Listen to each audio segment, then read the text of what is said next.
Welcome to FutureBankToday, a community dedicated to driving innovation in our financial institutions. This is your host, Jim Kittredge, and today's episode is on the future of branch banking.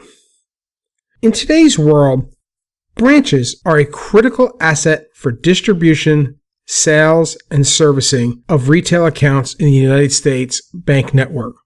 While online banks have definitely made significant inroads, the reality is they have not reached in any way significant market penetration against the largest banks.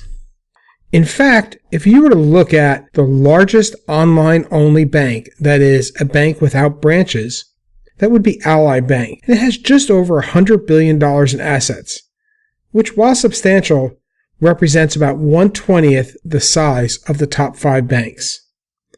So in today's marketplace, it is clear that branches serve critical functions in terms of driving performance in any financial institution.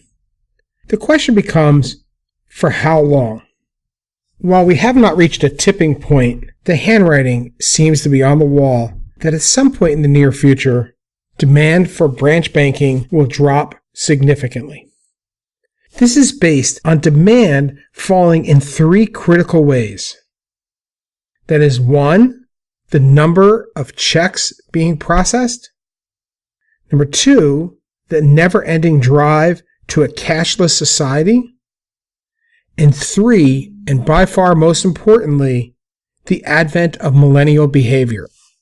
Let's talk about each one of these. First, there has been, over the last 20 years, a steady decline in the volume of checks being processed. In fact, since its peak in 1995, check volume has fallen over 75% fairly steadily as check-based transactions were replaced with online deposits, ACH, debit card, and credit card volumes.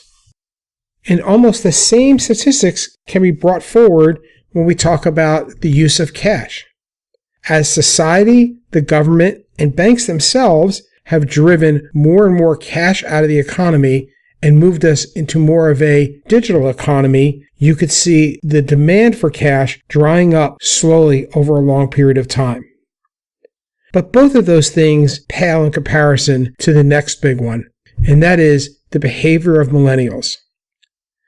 In several landmark studies, it has been shown that millennials, that is, people of the age of 18 to 35, just simply don't visit a branch at a bank with any regularity, especially compared to historical norms.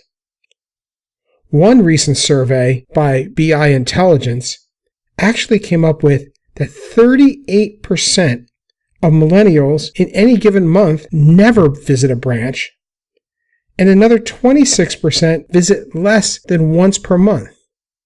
That's over 60% of the market who don't even use a branch anymore.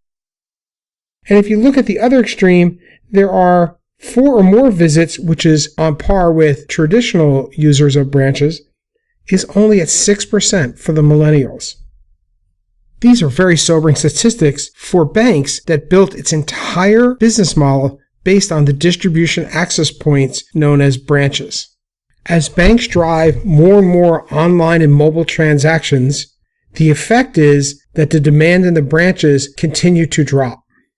And this is a problem because the investment that banks have in the branches from both a process and from an asset perspective is incredibly substantial. In addition, much like check processing, the volume is not drying up overnight, and you end up with a stratification of where you have the non-millennials still using the bank, but the growth, the future, is actually not using the branches. But lest anyone doubt, the future seems to be the relevance of a branch network over time. It might take 5, 10, 15, 20, 25 years, is going to continue to drop in terms of its value. Now the question becomes, what will banks do with all their existing branches? There are a number of potential alternatives that are likely to exist in the future when it comes to branch banking. For a few of the banks, especially those at the extreme, that is, 1 or 2 branches, or ones that blanket the country and number in the thousands, it's possible that they're going to be able to keep the status quo for a number of years going forward, as either their investment is really small or their investment is so large that it is best to keep the status quo. However, for the majority of banks whose branches will become more like a cost center rather than a profit center today, something has got to change. And the first thing that has to change is they have to decide whether they primarily want to be a manufacturing company or a distribution company, which will likely be decided based on their existing business model. For those banks who are manufacturing focused, that is, they create and only sell their own products, the branch becomes a storefront for all their products and services, whether those are retail products, mortgage products, investment products, insurance products, wealth management products, etc. They become a dedicated storefront for that company.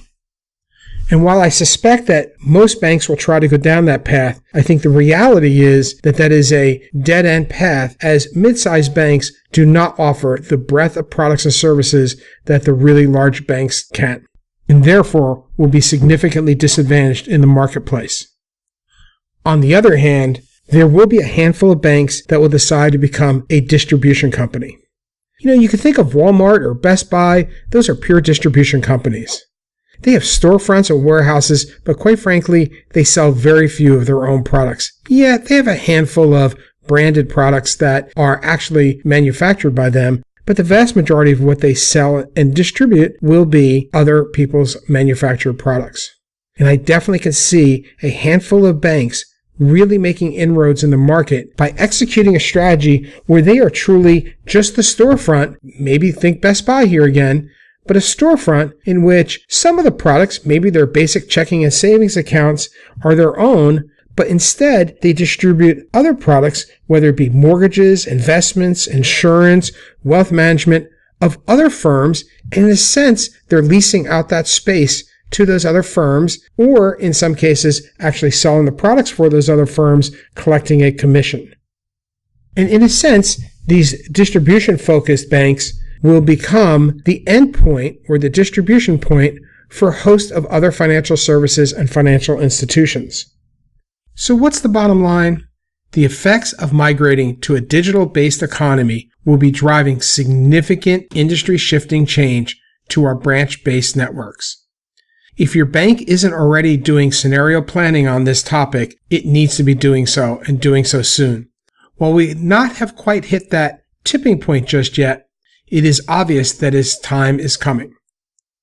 And remember, the big question you need to answer is, are you primarily going to be a manufacturing company or a distribution company?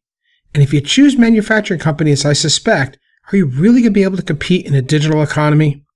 I am quite excited to see what innovations will be driven from those few banks that decide to become a distribution company, as this is going to be a complete blank slate environment for them.